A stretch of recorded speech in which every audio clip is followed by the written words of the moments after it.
evocam também, é claro, uma crítica à danação que foi legada ao rio, aborto da urbe, no dizer do próprio Calixto. Isso é, eles faziam sentido, mas antes de tudo, meu encontro com o poema foi por um apelo ao sentido.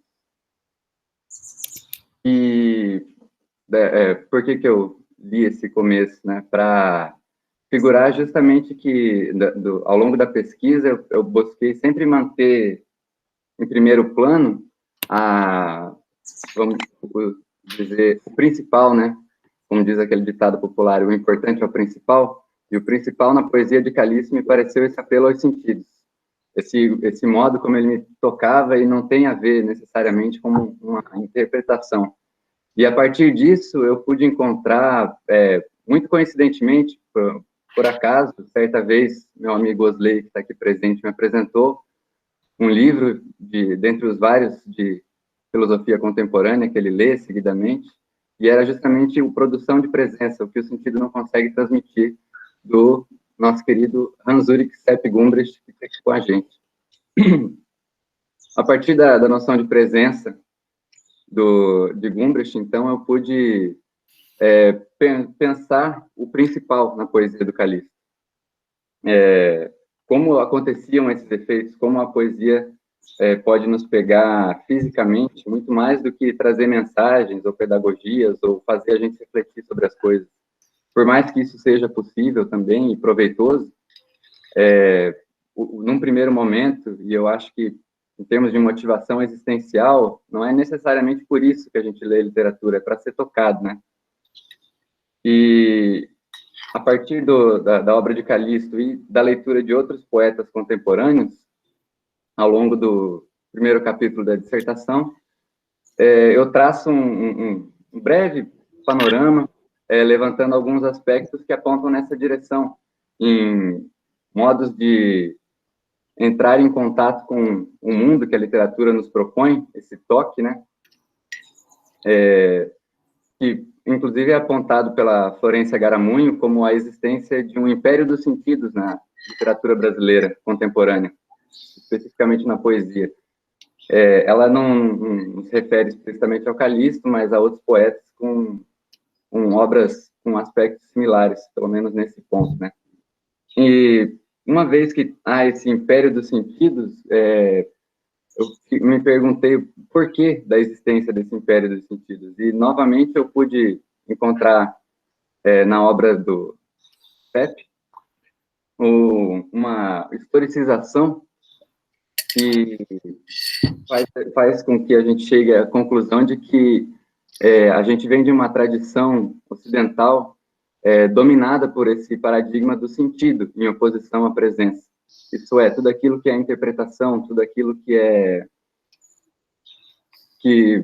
carrega consigo o sentido, interpretação, e a gente chama, mormente, de hermenêutica, né?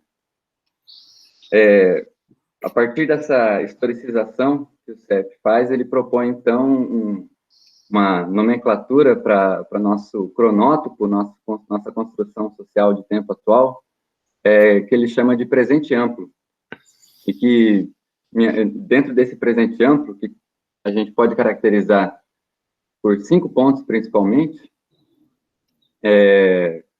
os quais são estagnação, relação com o passado, relação com o futuro,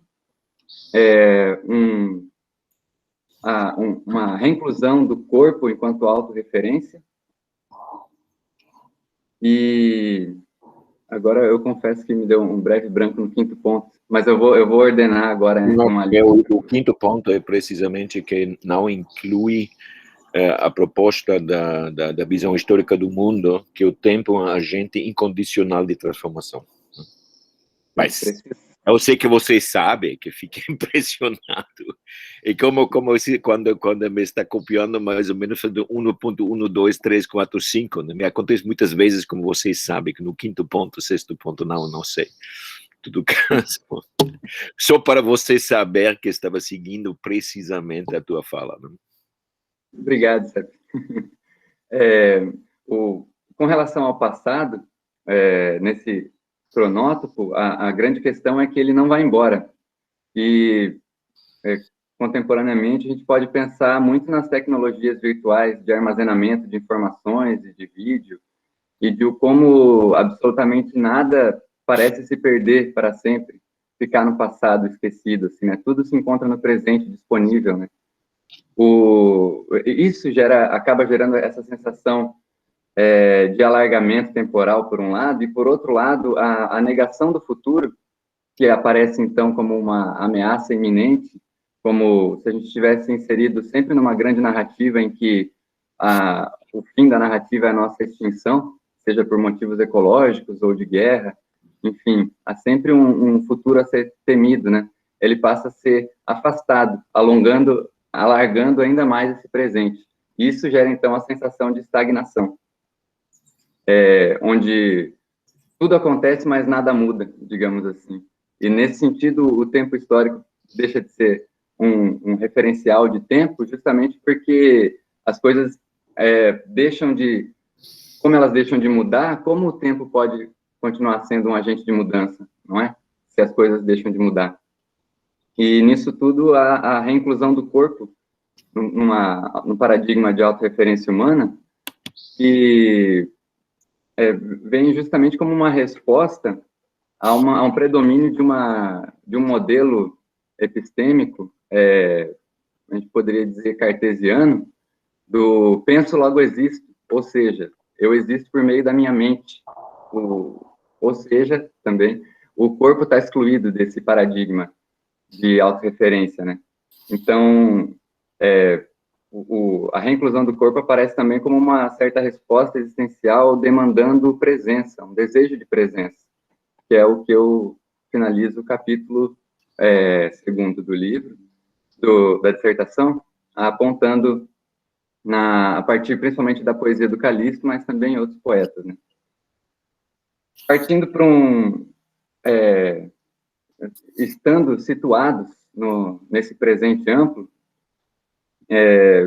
o capítulo teórico que vem a seguir é uma imersão teórica que eu associo com uma imersão de fato, uma vez que eu tenho uma imagem para o presente amplo e para a sensação existencial dele, que remete a uma planície de água, no seguinte sentido: é como se, no tempo histórico, a gente viesse descendo um rio e, com a visão das margens, né, ou seja, aquela perspectiva de linearidade, a correnteza nos levando sempre para frente, né, nesse sentido, o tempo é um agente de mudança, porque sempre nos leva para outro lugar e numa direção específica, que é a direção do progresso ou do futuro, né? Mas, em determinado momento, nessa imagem, as margens vão se distanciando e se perdem no horizonte, de forma que nós não temos mais uma noção prospectiva de direção unívoca a seguir, e a sensação é de estagnação, de estarmos à deriva nessa planície de água. E daí, nisso, os movimentos que eu propus metaforicamente de imersão e emersão. E, muito convenientemente, eu encontrei uma metáfora do Marcos Ciscar, em que ele fala que, na contemporaneidade, a poesia tenta, perante uma maré de efeitos e estratégias, que ele associa com a contingência, tenta configurar posições específicas e sustentar modos de tomar pé, ou seja, de não ser arrastado por essa maré, de não ser afogado. Trata-se, então, de sobreviver à iminência de um certo afogamento, através da configuração de um ponto de vista específico. O que leva essa metáfora leva a uma compreensão dessa nova relação com a tradição, que é apontado por muita gente, muitos críticos, que é um dos poucos consensos, assim, né, que é uma relação ambígua, ao mesmo tempo que de deferência, mas de não submissão à tradição. As tradições estão presentes, enquanto presente, muitas vezes, sem que não haja uma filiação à escola com uma perspectiva determinada de futuro, como era muito caro às vanguardas, né? Apesar de as vanguardas estarem no presente até hoje, na criação, na produção poética. Gostaria de lembrar agora, nesse ambiente de contingência, uma sensação existencial de desejo de presença que se une com uma possibilidade de sentir-se em casa, como Heidegger costumava dizer, isso é, sentir-se parte do todo. E eu não consigo deixar de enxergar essa entrada em contato com o mundo, em contato franco, não apenas interpretativo, mas de fusão ou de imersão, como um movimento de volta para casa e, ao mesmo tempo, que um movimento que visa atender, assim, ainda que inconscientemente, um desejo de presença, um desejo de sentir-se parte de uma cosmologia, né?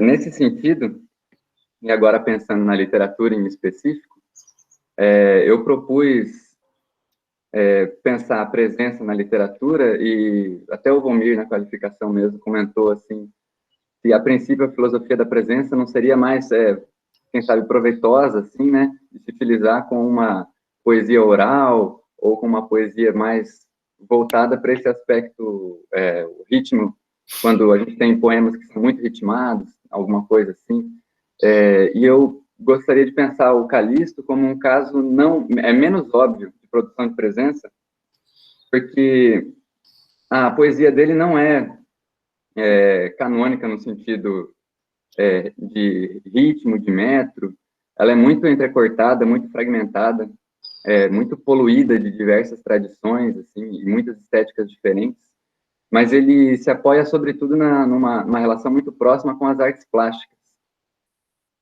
E essa relação com as artes plásticas faz com que, de alguma forma, que eu vou chegar lá, alguma forma, esses poemas nos afetem de uma maneira imagética e sensorial, como foi o caso do rio, que eu mencionei, né? Este cadáver líquido. O que acontece na poesia de Calixto, me parece, é justamente que ela, por meio da nossa imaginação, e aqui eu estou tomando a teoria da imaginação da Lígia Diniz, que é um livro excelente, eu aconselho a todos, Imaginação como Presença. É escrito em Stanford. Estou muito orgulhoso disto. E ela fala que quando a gente lê literatura, de fato, pensando neurologicamente, o nosso cérebro reage como se as situações estivessem acontecendo de fato, muitas vezes, ocorrendo disparos musculares, ocorrendo a região do cérebro responsável pela audição, ela fica ativa no momento em que a gente está lendo, ainda que em silêncio, por exemplo. Né? E nesse sentido, a imaginação, tocar a imaginação é tocar o nosso corpo. Então, desse modo indireto, a gente fala que a poesia do Calixto é voltada para a produção de efeitos de presença. E o Sepp, num belo ensaio dele, fala sobre os modos em que linguagem e presença podem se amalgamar. E a metáfora do amálgama é justamente porque, a princípio, linguagem e presença são coisas que não são opostas, né? Que não têm uma natureza similar. Mas o que acontece na poesia, assim, na literatura, né, na arte da palavra, é justamente que a linguagem é utilizada de modos a contornar um princípio digital da representação e possibilitar esse acúmulo de amálgamas entre presença e linguagem, fazer com que eles evoquem presenças de fato no ato da leitura. E eu não falo de uma análise imanente do poema enquanto objeto detido, mas numa análise da experiência estética do encontro com o poema. Essa dimensão de presença da poesia é o que eu gostaria de chamar, então, de espessura, porque, sendo uma dimensão que não está dada a princípio, mas sim que vai acontecendo, e pode acontecer ou não, ela se constrói a partir da ocorrência de amálgamas entre presença e linguagem. E a noção de espessura é também uma metáfora para a dualidade superfície e profundidade,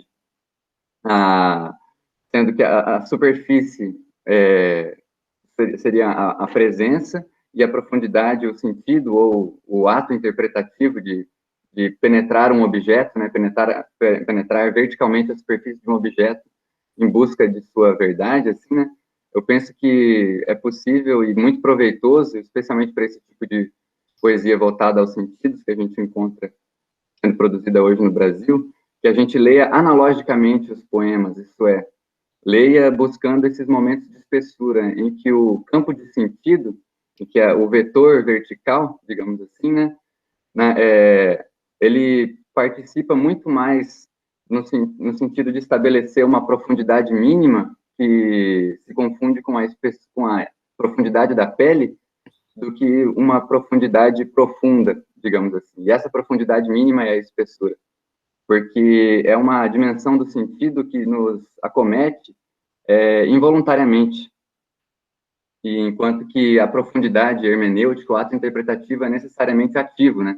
Então, uma vez que você suspenda essa posição hermenêutica de penetrar verticalmente, mas ao mesmo tempo você coloque-se com certa pressão e certa atenção para o texto, deixando com que a dimensão do sentido se mostre em sua involuntariedade e capacidade de despertar afetos, então a gente vai ter uma leitura analógica, que é o que acontece com o disco de vinil, por exemplo, não é? Que a agulha precisa de um mínimo de pressão.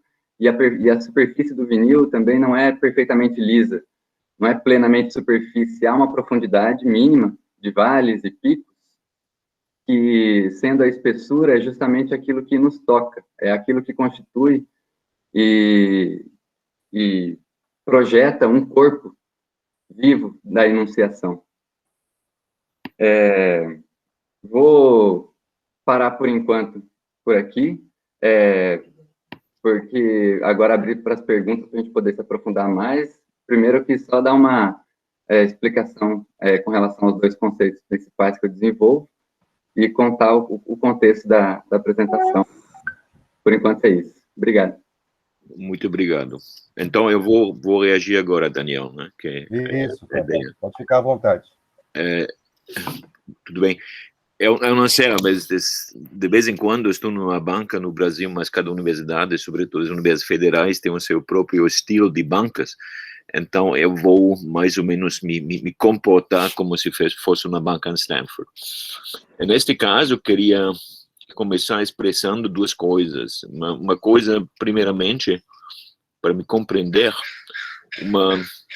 uma simpatia profunda e específica que estou sentindo para Gabriel. Eu sei que não é muito normal no meu rol de papel de orientador de dizer isto é importante, e vou especificar isto, né?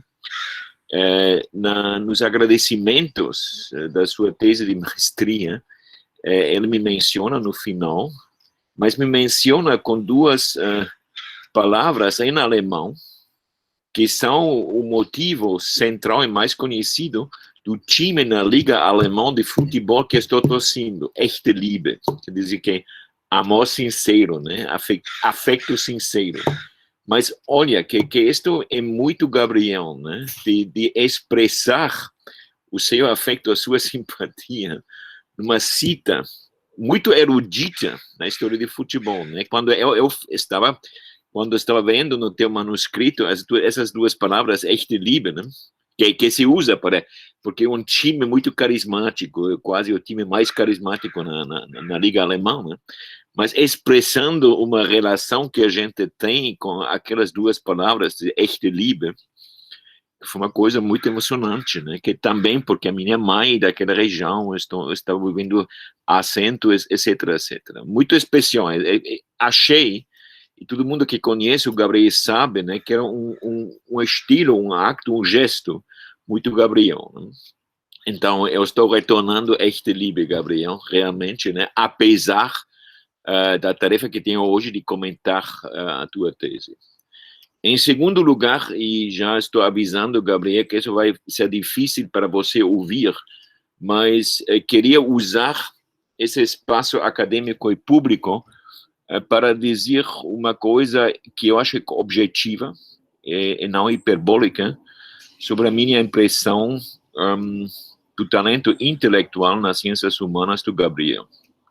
Eu acho, e quero que isto seja parte da minha fala de hoje, que o Gabriel é e tem um talento completamente fora de série nas ciências humanas, né? Ele não só é um aluno muito bom, um colega jovem muito bom. Eu acho que ele é completamente excepcional, comparável para mim no contexto brasileiro a jovem Costa Lima, né? A jovem Luiz Costa Lima. Eu acho que a Luiz Costa Lima talvez a Luiz Costa Lima é o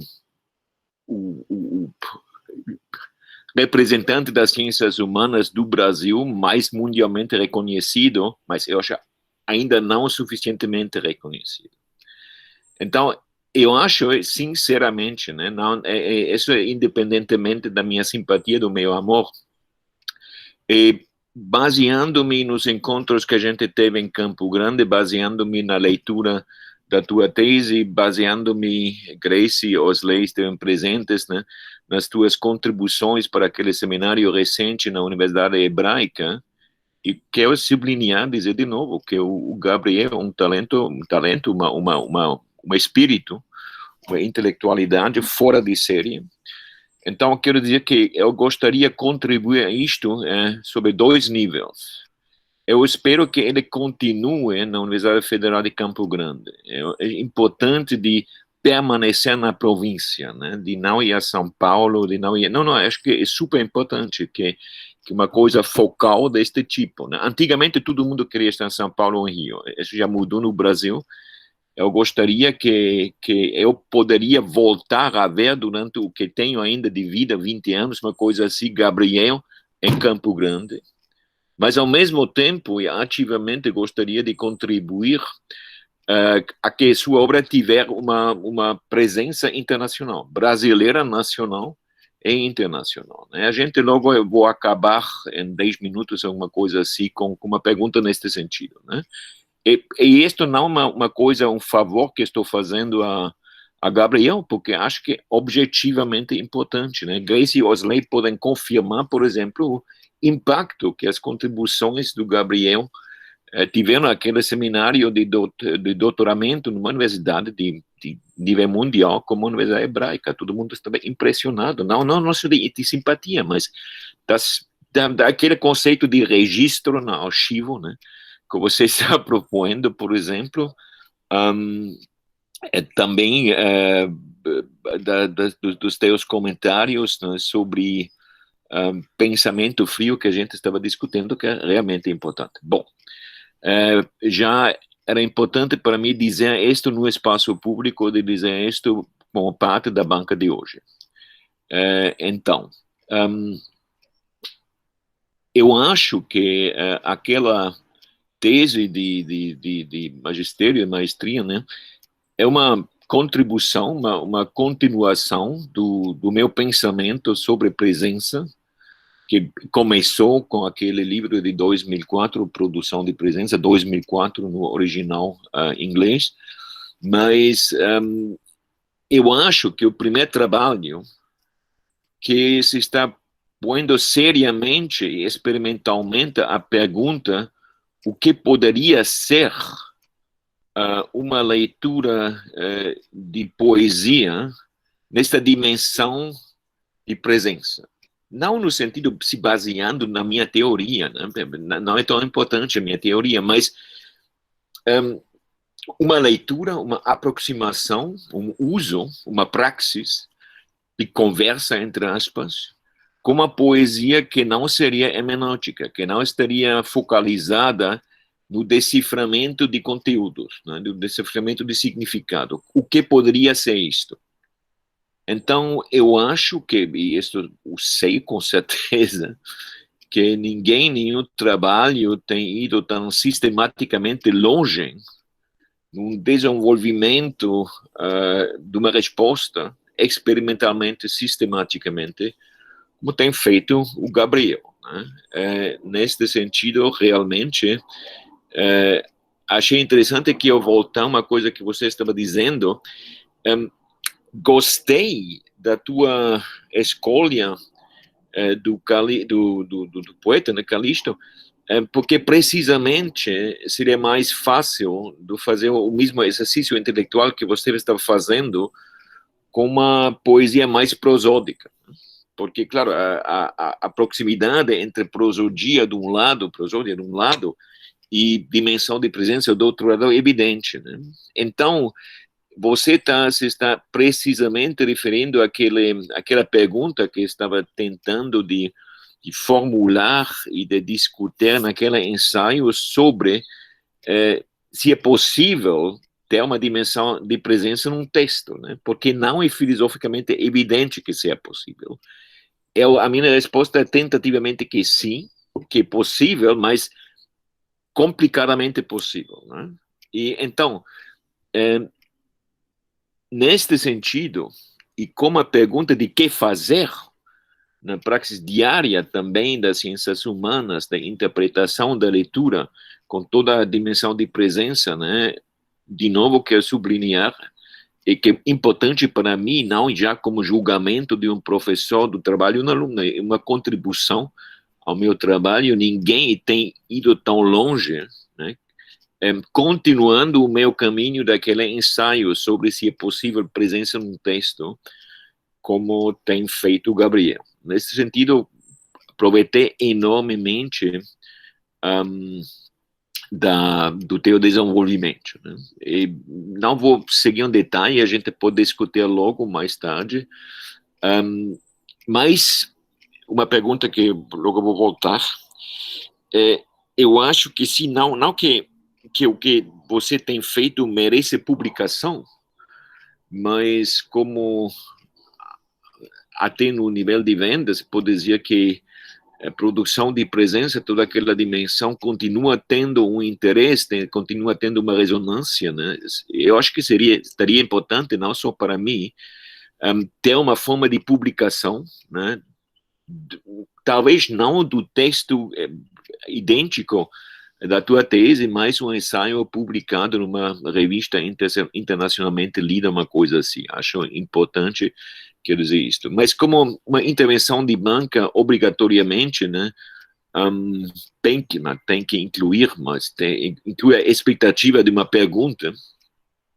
Eu gostaria também de formular uma pergunta para deixar a possibilidade a Gabriel de responder formalmente e de mostrar de novo não só a erudição, mas a inventividade, né, a capacidade intelectual que ele tem. E aquela pergunta tem que ver com aquele livro, aquele trabalho, uma tese doutoral da Universidade de Brasília, do trabalho com a Lígia Diniz, né? Lígia Diniz, uma outra colega jovem brasileira que esteve 2 anos em Stanford, né, com uma bolsa sandwich, ou 2 bolsas sandwich, em Stanford, desenvolvendo aquele trabalho sobre presença e imaginação. Então, gostaria de saber de você, Gabriel, você parece que concordar que existe uma implicação, uma componente corporal, naquela coisa que a gente chama, com conceitos não muito precisos, imaginação, né? Todo mundo está usando o conceito imaginação, mas eu acho, pessoalmente, dos conceitos mais importantes e mais complexos, mais difíceis, né, de determinar, de definir, quase impossível de definir nas ciências humanas. Mas muitas autoridades, né, começando talvez no século XX com Lacan, tiveram aquela intuição que existe, eu vou usar o conceito, uma proximidade, talvez uma proximidade até inclusiva, entre imaginação de um lado e corporalidade, né, mais que na relação entre significado e corporalidade. Então, eu gostaria de ter de você, não uma resposta, não uma pergunta, mas o teu pensamento sobre aquele complexo filosófico, é puramente filosófico, né? Eu gostaria, como você é capaz de desenvolver uma nova forma de, entre aspas, leitura de poesia, você já mostrou brilhantemente na tua tese, mas gostaria realmente, teria interessado da tua reação breve, de aquela pergunta da relação conceitual filosófica entre imaginação e não corporalidade, corporealmente. Bom. Bom, eu tendo lido relativamente bastante coisa a respeito, eu não encontrei nada mais que possa ser sucintamente mais preciso do que a diferenciação que faz você, Sep, se utiliza a partir do Yomslev, que é uma questão daquele quadro comunicacional que ele faz, né? Talvez eu ia explicar um pouco para as pessoas, né? Porque acho uma ideia filosófica maravilhosa, mas relativamente fácil de compreender. Como coisa genial nesse sentido. Já. Nesse sentido, é genial justamente porque se faz fácil de compreender, me parece, né? Indo diretamente ao que deseja, assim. Que você teria, antes do Poderia anterior explicar para todo quadro, mundo, não para mim, eu já conheço, mas para todo mundo. Você teria, por exemplo, a dicotomia clássica de Saussure entre forma e conteúdo, né? E, aliás, entre signo e significante. E o que o Yomslev faz é pegar essa dualidade e cruzar com uma dualidade aristotélica, que é substância e forma e substância, né? Daí, nesse sentido, você tem 4 elementos, 4 campos distintos, né? Dentro da substância, você tem a substância de conteúdo e a substância de expressão, e dentro da forma, você tem a forma de conteúdo e a forma de expressão. Pegando 2 extremos, de um lado você teria a substância de conteúdo e do outro a forma de expressão. A forma de expressão seria o signo em si, né, já delimitado. E a substância de expressão seria justamente isso que pode ser comunicado, mas que ainda não tem forma, não é forma de substância ainda, porque ainda não... Porque está poderia dizer, interrompendo, mas como a gente entra num diálogo, você poderia dizer, você acha que um sono, por exemplo, o que a gente chama de sono, seria substância de conteúdo, né? Porque, na verdade, na presença do sono, a gente sabe muito pouco, na presença do sono, o sono não tem uma narrativa, não tem conceitos. Só uma vez que você desperta, e a minha mulher me pergunta que você tem um sono, eu tenho muito poucos sonos, não demos suficientemente, mas então você articula transformando o momento da atualidade do sono, que seria substância de conteúdo, em forma de conteúdo, né?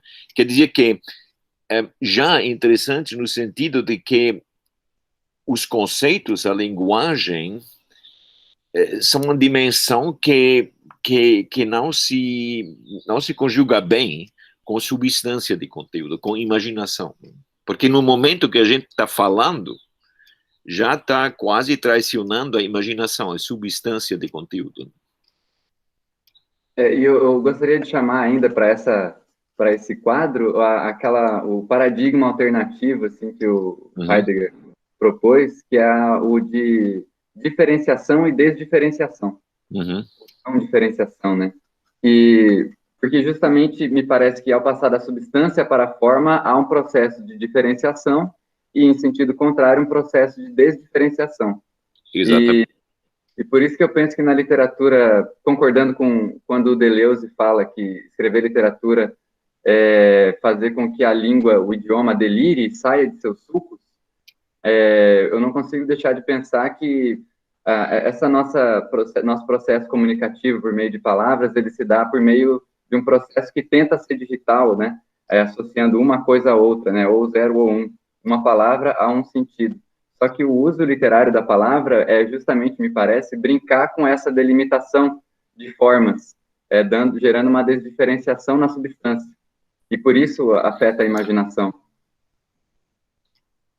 Mas voltando à pergunta filosófica, conceitual, por exemplo, né, não quero que citar o Lacan ou discutir Lacan, mas, por exemplo, Lacan, sem dizer porquê, né, está falando um dos seus múltiplos seminários que ela acha que existe uma proximidade, acho que ela fala proximidade entre corpo e imaginação, né? E como muitas vezes Lacan tem aquelas explosões, intuições enormes, né, fantásticos, ela não argumenta, né, mas como aquela proximidade que eu estou encontrando, achando que a gente concorda, você e eu, né? Que existe uma proximidade entre, mas como a gente pode introspectivamente, filosoficamente, conceitualmente, arguir que isto existe, né? Eu acho que uma dessas ideias que são espontaneamente convencedoras, né? Que sim, existe, mas é difícil não de provar, mas de conceitualizar, né? De dar razão. Uma maneira simples de atestar essa proximidade seria justamente acrescentar um outro termo, que seria o pensamento ou o raciocínio propriamente estruturado, né? De um lado, o corpo de outro, e você colocar a imaginação no meio e se perguntar de que lado está. Ora, o raciocínio, ele está, obviamente, do lado da diferenciação e do lado das formas definidas, assim, né? Porque você vai estruturando seu pensamento e tudo mais. Já o corpo, o sentir as coisas, está desdiferenciado, ele pende para a substância. Consequentemente, a imaginação está muito mais próxima do corpo do que do raciocínio. Eu acho que até, no sentido, quando a gente está contrapondo presença e sentido, que é a discussão ali, né? Eu estou fechando um pouco a pergunta para poder responder ela. Né? Não, acho que é muito bom, né? Eu acho que é uma direção, você está indo numa direção que a gente poderia, né? Ou talvez você um dia escreva um ensaio para ficar publicado em Critical Inquiry, uma revista assim, ou no Literary History, sobre este tema, né? Porque acho que é importante e sem resolver, que é super importante sem resolver. Uma pergunta nesse sentido, logo queria falar brevemente também dos efeitos sociais, se existirem. Mas voltando ainda a relação entre corporalidade e imaginação, na sociologia, né, nos estudos culturais, se fala muito de imaginação coletiva. Né? Imaginação coletiva é quase como se fosse um conceito garantizado, mas segundo a nossa discussão que a gente tem neste momento, né, que acha que eu acho que tanto filosoficamente como intuitivamente não está garantizado que uma coisa como imaginação coletiva poderia existir, né? Porque eu não tenho maneira de saber, de conhecer, de experimentar a tua imaginação, né? Nem você a minha, né? Nem a mesma coisa com tua mulher, a mesma coisa com minha mulher, não é possível, né? A gente, como vocês sabem, né? Eu tenho agora uma neta nova, né, que vai ter amanhã, no domingo, vai ter 4 semanas. Né? E, por exemplo, eu posso imaginar o que está acontecendo na sua mente que está emergindo, mas nunca vou saber. Nunca vou saber. No caso da minha neta, é muito claro que nunca vou saber o que está acontecendo na sua mente. No caso nosso, todo mundo está assumindo que a gente sabe, mas não. Então, pergunta, que acha você sobre aquele conceito de imaginação coletiva? Pessoalmente, eu carrego uma desconfiança justamente pensando nesse ponto que você acabou de levantar. Eu acho que talvez você possa trabalhar com esse conceito sabendo que se trata de uma pressuposição e de que não vai ser verdade em última instância, e não precisa ser verdade, dependendo do uso que você fizer dele, mas essencialmente de uma natureza sociológica, me parece. Porque, filosoficamente, do ponto de vista existencial ou ontológico, não me parece proceder. É fantástico, é completamente de acordo, né? Porque eu concordo, porque a intuição é que um fenômeno como aquela famosa imaginação coletiva existe, né? Eu acho convencedor de alguma forma de assumir que entre aspas, sonos coletivos do brasileiro sejam diferentes dos sonos coletivos dos israelitas, por exemplo. Acho convencedor que isso exista, né? Só precisa de literatura, poesia nacionalmente diferente de pensar que isto existe, né? mas é quase impossível de conceitualizar. É quase impossível de conceitualizar como, de novo, a gente insiste, eu nunca vou saber, nunca vou poder participar na tua imaginação, nem você nem na minha. Né? Ok, isso seria outro trecho, né, para desenvolver, seria fantástico. Outro ensaio que gostaria de ler de você, Gabriel, sobre esta questão. Última questão que tenho. Numa página, no início da sua tese, logo tenho a impressão que você, graças a Deus, as far as I'm concerned, não desenvolve muito, está falando das consequências éticas de uma leitura, né? Consequência ética de uma leitura de poesia. Né? Eu estava acabando ontem um ensaio para uma universidade na Alemanha sobre se é possível, a minha resposta é não, de fazer experiência estética objeto de ensino. Eu acho que não. Experiência estética é sempre um evento pessoal. Então, você pode proporcionar condições no ensino para que isto possa acontecer, mas proporcionar, ensinar a experiência estética é completamente impossível, é absurdo, né, de pensar nisto. Mas se é absurdo pensar que se pode ensinar ou fazer objeto de ensino, telos de ensino, experiência estética, como a gente poderia então falar de consequências éticas ou até políticas da experiência estética, generalmente, ou da leitura, confrontação com uma poesia, mais particularmente, né? Todo mundo, quanto mais politicamente correto, mais está assumindo que existe, que existem, é uma coisa boa, né? Não tenho nada em contra, mas um pouco como com aquela coisa da imaginação coletiva, eu tenho um problema de pensar, de conceitualizar, de arguir como isto, como umas consequências éticas, políticas, poderia existir à base de uma leitura, por exemplo, de poesia. Por que não falamos de uma leitura de poesia?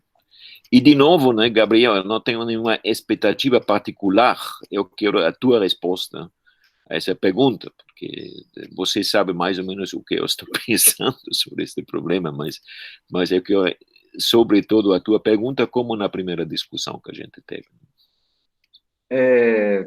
Eu penso que em dois pontos. Primeiro, a consequência ética a que eu me referi de passagem ali, ela só pode ser necessariamente uma consequência, ela nunca pode ser um objeto. Então, eu estou pressupondo que exista em certo nível, né? Uma consequência. Mas o segundo ponto que eu quero destacar é justamente que esse viés ético, ele vai ser gerado de uma maneira indireta, do seguinte sentido. Vou usar um exemplo, né? Esses dias eu estava ouvindo com a minha esposa aqui um álbum que a gente gosta muito, de um cantor chamado Emicida, e tem algumas músicas que são especialmente doloridas sobre racismo e sobre questões sociais. Tipo um certo tipo de fado no Portugal, né? Existe esse tipo de fado no Portugal, que é um fado que usa a sonoridade do fado realmente para uma focalização de certos problemas, experiências sociais. Né? Eu estou perguntando se uma coisa assim. Aqui, esse álbum específico é de um cantor de rap. Uhum. Então ele fala não estava dizendo que é fado, mas uma comparação. Mas a ideia é similar, porque justamente direciona para um retrato, assim, né? E o interessante é que, assim, eu não acredito que um poema engajado, vamos dizer assim, ou como é o caso da canção engajada dele, de denúncia social, vai me tornar sensível a uma coisa a qual eu não era sensível. Mas eu acredito que, pensando mesmo na etimologia de emoção, aquilo que nos move, né, ou move junto, através dessa emoção de especificamente dessa música que eu estava ouvindo, de indignação, isso pode levar a consequências éticas. Então, tem um passo... Sem dúvida, mas a questão seria, não, né, que isso pode acontecer, concordo. Mas como é diferente se alguém que tem uma experiência imediata de uma injustiça social, né, está falando disto. E, sem dúvida, se eu não sou uma pessoa horrível, vai ter um efeito emotivo, né? E uma vontade de participar, de contribuir, de lutar, qualquer coisa, né? Sem dúvida. Mas a questão seria como baixo condições de experiência estética, entre aspas, né? Com música, por exemplo, como são diferentes. O que aquele fado que estou lembrando da época de Salazar no Portugal, né, quando existia muito fado de protesta, que eu gostei muito, quando esteve na primeira vez no Portugal na minha vida, durante quando existia a ditadura do Franco na Espanha e Salazar no Portugal. Né? Então, fado é fado de protesta. Claro que sim. Mas como? Ninguém sabe, de novo, né? Estou gostando de discutir a pergunta. Como o feito que isto seja uma articulação com música, uma articulação com canto, né? Um pouco no contexto do meu projeto sobre a fenomenologia da voz humana, né? Mas como é diferente uma articulação assim de um texto lido ou de uma cobertagem, de uma descrição de uma injustiça social, né, falada, escrita, de um amigo, de um jornalista, etc, etc. Me parece que a única diferença possível é justamente que talvez no jornalismo, talvez, e também não é uma diferença necessária, é que talvez ao ler uma notícia jornalística você não se sinta tão tocado por aquela questão quanto ao ouvir uma obra artística que versa a respeito. Mas eu acho que é isso, é essa possibilidade.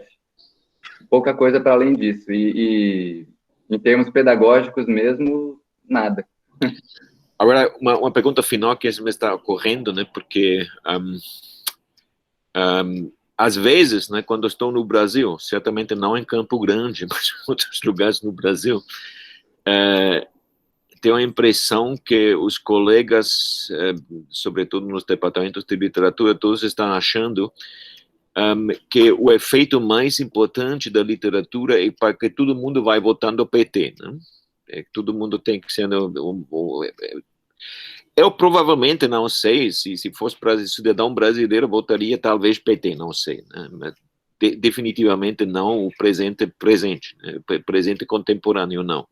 Mas aqui a minha pergunta é retórica, mas pergunta séria, né? Fez uma entrevista ontem com uma estação de rádio muito popular de Chicago sobre o meu livro de Crowds, e o nome daquela emissora é Station from Hell, e elas sempre acabam cada entrevista com uma pergunta, question from hell. Agora, my question from hell para você, Gabriel, é o seguinte: se a gente saberia empiricamente que a leitura de poesia, também recitação de poesia, tem como efeito um aumento de votos para Bolsonaro, você proibiria a poesia e a leitura e a recitação de poesia? Bom, Question from hell, huh? Por um motivo completamente pessoal e que justamente por isso descarta maiores necessidades de fundamentações, eu não permitiria essa proibição, porque a mim me interessa muito que haja declamações. Mas eu estou sendo arbitrário, até porque o Platão dizia que os poetas tinham que ser expulsos, né? Eu concordo em discordar com Platão. Todo mundo pensa em estruturar uma visão de sociedade mais confortável para todos, mas sem poesia eu não aceito. Maravilhoso, né? Não é tão, eu acho que não no sentido de pensamento com risco, né? Mas eu acho que a gente está concordando lá que o evento, né, no sentido de evento, de experiência estética, sempre implica um risco. Quer dizer que até com poesia engagée ou com texto prosa, uma romance engagée, você nunca sabe, né, com certeza, nunca sabe com certeza com qualquer ser humano, mas nunca sabe com certeza, sobretudo no caso da experiência estética, o que vai a ser o efeito, né? E neste sentido, toda aquela expectativa que tudo tinha que ter, sobretudo, efeitos políticos, né? Acho que uma certa cegueira, né? Que é verdade, é importante implicar isto, mas eu acho decididamente, para mim pessoalmente, né, que comparto a tua preferência existencial. É difícil imaginar uma vida sem poesia. Para nós, não tanto tem que ser para todo mundo. Mas eu acho importante sublinhar que até para a poesia engagée é difícil que o político seja a prioridade, né? A razão prioritária para ler. Última pergunta, mas uma pergunta completamente diferente. Eu considero, né, isso seria, Daniel, uma coisa para discutir na sua universidade, eu considero, e eu poderia escrever oficialmente, né, com letterhead de Stanford, que o nível daquela tese de magistério do Gabriel é completamente fulfilled, né, completa os requerimentos, a expectativa de uma tese de doutoramento. Quer dizer que não, é assim, eu tenho assinado bastantes teses de doutoramento, não só no Brasil, boas, mas claramente inferiores à qualidade intelectual de erudição, etc., originalidade do trabalho de Gabriel. Né? É uma observação institucional. Se seria possível, estou perguntando, estou deixando para uma discussão de usar doutoramento como uma versão modificada, mas nem profundamente modificada disto, né? Na Alemanha existem aqueles dois níveis de doutoramento e habilitação, né? Você só pode ser full professor, catedrático com habilitação, mas na tradição alemã desde o século XIX, na Universidade de Humboldt, nos casos de uma dissertação doutoral extraordinária, incluía habilitação. Isto existia, né? Não foi o meu caso, infelizmente, mas uma de 1000 vezes acontece. Né? Nesse sentido, eu estou dizendo que talvez, né, seria uma coisa para discutir se a gente poderia proceder rapidamente para fazer doutor. Eu gostaria de falar doutor Gabriel Lima Leão, né? Estou falando muito seriamente, praticamente também. Não é só uma retórica, tem um efeito retórico, mas estou seriamente... E isto me leva à pergunta última que tenho. Se você não teria que pensar em qualificações, né, acadêmicas, next academic hurdle, next academic qualification, né, aquela coisa que chama Estados Unidos tenure track. Se você tivesse liberdade profissional completa de pensar, imaginar um próximo livro e um livro em descontinuidade da tua tese de magistério, em descontinuidade no sentido que eu acho que você foi naquela reação à pergunta de o que seria uma leitura digital, o que seria aquela espessura de leitura, sempre leitura entre aspas, não, porque não tem nada a ver com uma leitura clássica hermenêutica. Lá você não tem muita coisa a resolver. Eu acho que você foi tão longe como até para mim é possível imaginar. Qual seria um projeto do próximo livro, da próxima pesquisa, entre aspas? Né? Como você sabe que tem um certo cepticismo de chamar pesquisa, o que a gente está fazendo, mas qual seria um próximo projeto?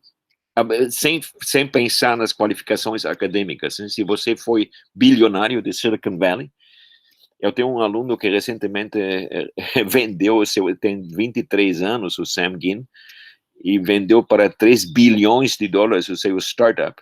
E agora ele, desde os 23 anos até o final da sua vida, pode fazer qualquer coisa que ele quer fazer. fantástico. Se você estiver naquela situação, Gabriel, se a Fabiola estiver naquela situação, qual seria o teu projeto? Eu tenho 2 projetos, assim, que me instigam particularmente. Dá para dizer de modo mais sucinto, envolve o nascimento do que a gente veio a conhecer como literatura fantástica e que foi contemporânea. Historicamente falando.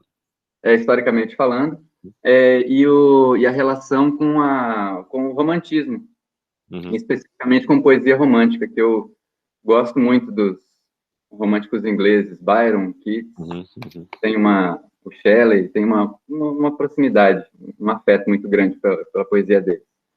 E sempre me pareceu que muitas novelas de horror da época, e eu quero ir além daquela história do que todo mundo já contou, de a presença da morte. Não, eu gostaria de achar, eu me intuo que tem coisas mais profundas que unem essas 2 produções tão distintas, né? As novelas de horror e a poesia romântica. E o número 2 seria justamente uma ontologia do registro, como a gente já vem comentando a respeito do registro. Explicar um pouco o que é registro, né? Que só os participantes do nosso seminário da Universidade Hebraica sabem o que é, né? Gracie sabe, Osley sabe, mas poucas pessoas sabem. De modo fácil, assim, vamos dizer, mais simples possível, né?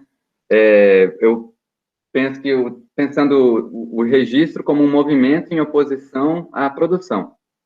Então, produção é trazer para frente, registro é levar para trás. Essa dinâmica que a gente concebeu pela primeira vez, eu e o Osley assistindo um jogo do Operário, aqui em Campo Grande, porque a gente estava assistindo e só tinha uma câmera filmando, e de repente a câmera ficou parada em um lado, porque o cameraman se distraiu, e aconteceu um gol que não foi filmado. E um de nós 2 não viu, não lembro se foi eu ou foi o Osley, não vimos, assim. Daí, tipo, a gente pensou, né, esse gol não existiu, eu nunca vou ver esse gol, porque ele não foi registrado. E aí eu pensei, assim, como modernamente a gente poderia conceber uma ontologia, de fato, assim, ocidental, a partir dessa lógica do registro, do movimento do registro, que o gesto só é gesto se for regesto. E isso daí, não que eu ache isso bom, isso daí é justamente... Mas talvez para explicar o meu, ao menos foi uma ideia muito instigante, que é aquelas ideias, né? Quando você formulou aquela distinção, aquele conceito de registro, né? A minha reação foi que, perdão, porque eu não tive aquela ideia tão óbvia que é importante aquela distinção, né? Eu já levo 73 anos sem inventar aquela ideia, né? São as ideias realmente boas são assim, né? Então, já último comentário sem pergunta.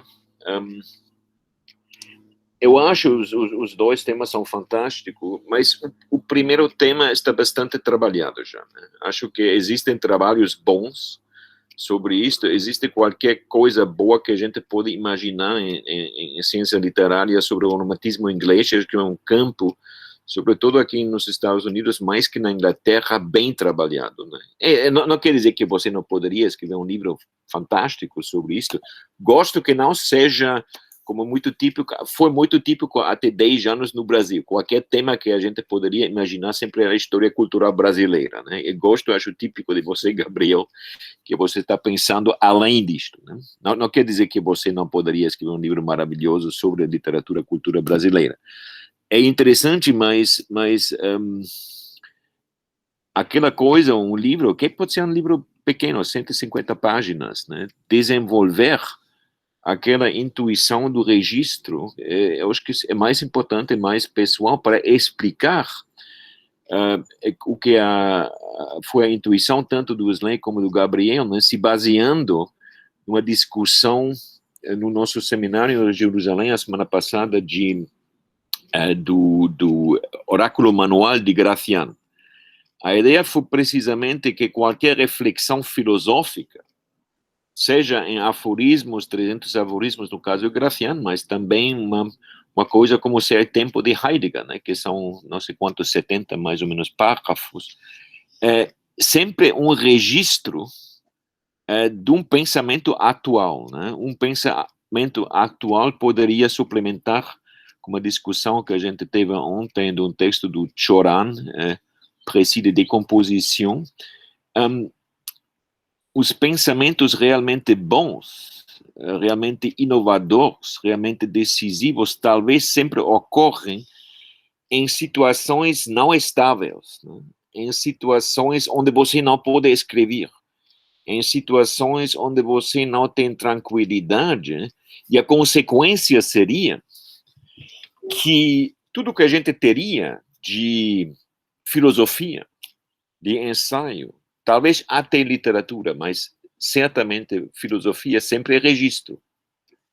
Quer dizer que como fala o Choran, e concordo, né, que se você se senta no seu escritório, estou dizendo, agora vou escrever o ensaio decisivo sobre X, né, ou sobre Y, não acontece nada. Quer dizer que os desenvolvimentos de uma ideia, né, o que a gente chama o progresso, entre aspas, filosóficos, né, os diálogos do Platão. Né, por exemplo, a gente não sabe se realmente existiam aquelas conversas do Sócrates e não, ou se esse simpósio realmente existia. Mas tanto faz, o texto do Platão, né, seria começar o livro assim, o texto de Platão é registro independentemente da existência real ou não daquelas conversas, daquele simpósio, né? Porque alguém, Platão, ou quem seja, teve uma ideia, uma intuição num momento. Neste sentido, acho que queria explicar isso para todo mundo, né? O que chama uma ideia genial para desenvolver. Muito obrigado, Gabriel. Antecipando a fala da banca, já parabéns, né? Que não só desse Master of Arts agora, mas da qualidade do teu trabalho, da tua inteligência, de como você está usando aquela inteligência primária como registro.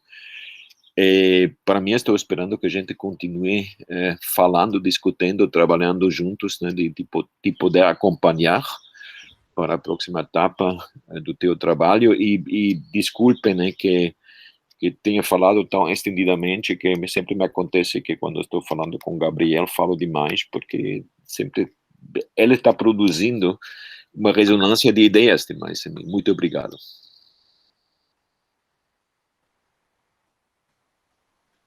Obrigado, Sérgio, pela generosa participação, a agressão do Gabriel. Na verdade, uma conversa bastante ampla, né, em relação aos temas aí da dissertação do Gabriel. Realmente, o Gabriel tem uma qualidade de trabalho excelente, merecia o doutoramento. Em algumas universidades brasileiras, né, em que o programa de doutorado existe, né, infelizmente na UEMS a gente não criou ainda, é possível, sim, ir direto para o doutorado. Alguns colegas meus lá na Unesp, por exemplo, de São Paulo, foram direto.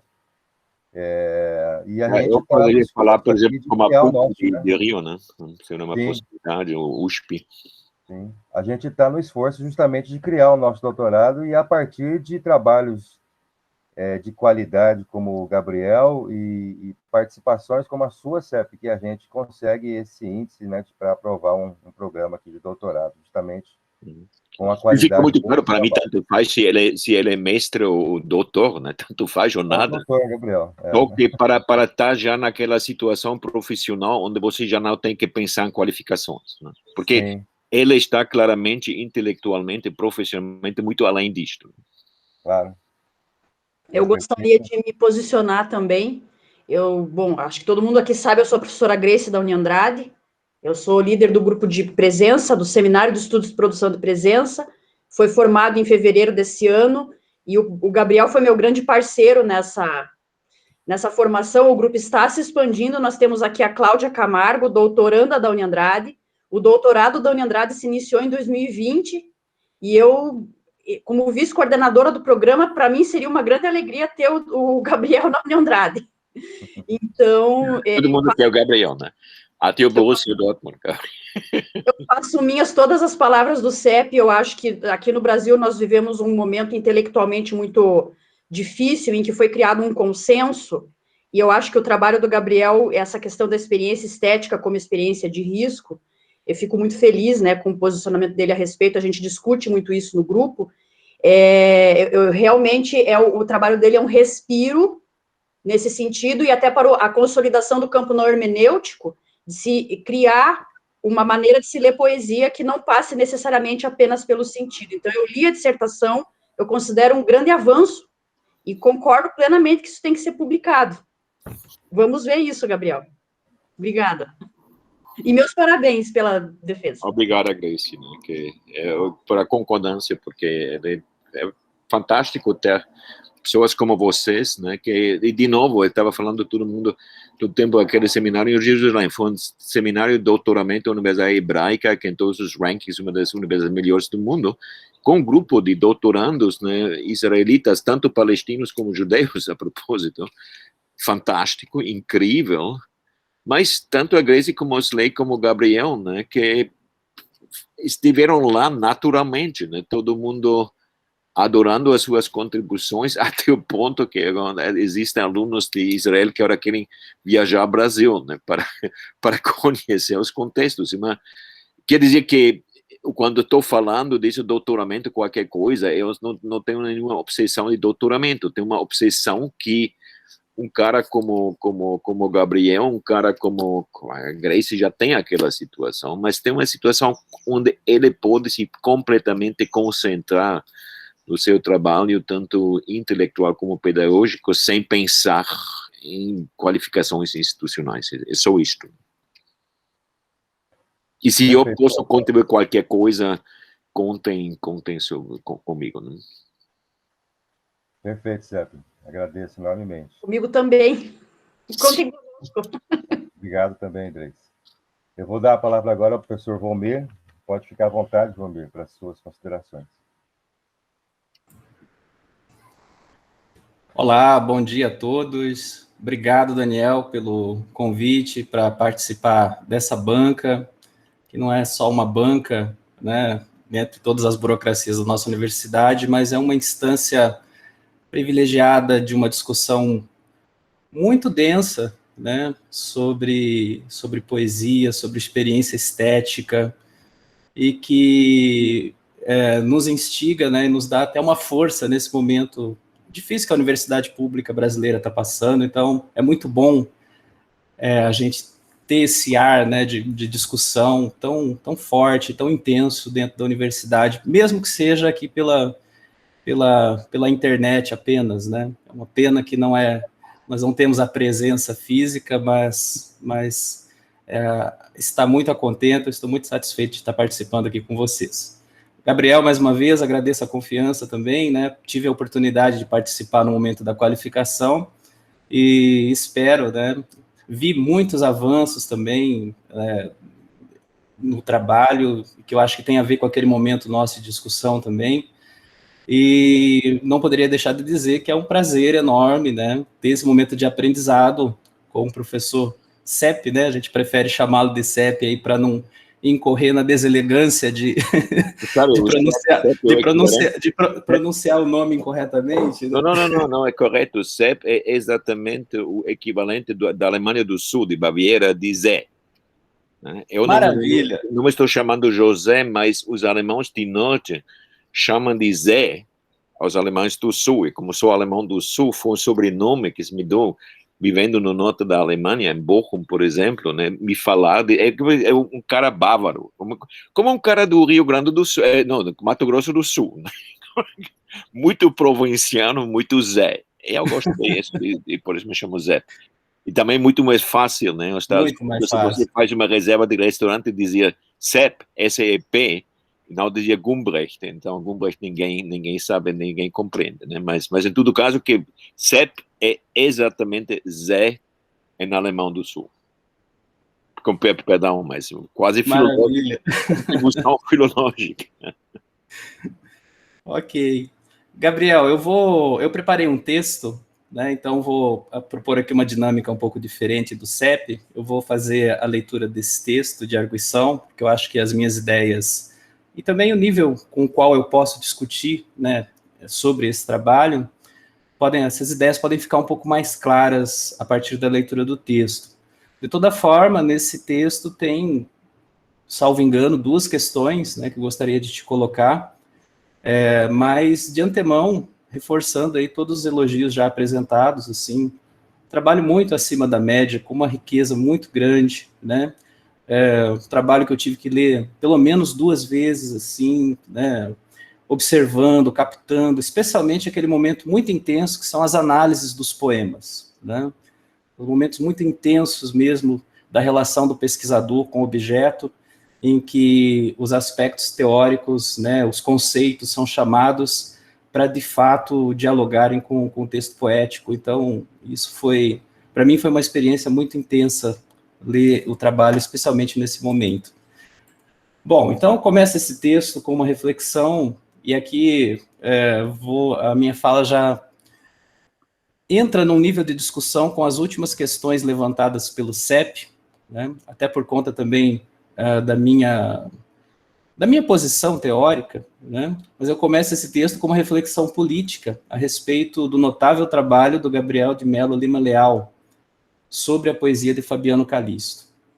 Vivemos tempos marcados por uma reformatação cognitiva em curso, na qual cada vez mais o nosso inconsciente, o nosso desejo, os nossos sentidos são canalizados para um ambiente virtual conectivo que gere tudo isso por meio dos padrões algorítmicos. Somos atraídos para um intelecto geral que nos arrasta, enquanto o corpo social vivencia um deserto, ou quase que um deserto, de experiências coletivas concretas. Um deserto de solidariedade social e de partilha de afetos. Franco Berardi, filósofo italiano, em seu livro de 2020, intitulado Asfixia, Capitalismo Financeiro e Insurreição da Linguagem, nos diz que o neoliberalismo, ao devassar a vida social em busca do lucro, especialmente por meio da colonização digital, tem produzido uma reformatação cognitiva dos sujeitos cada vez mais avessos a formas de organização coletiva e impelidos à competição voraz posta pela ideologia dominante do empreendedor de si mesmo.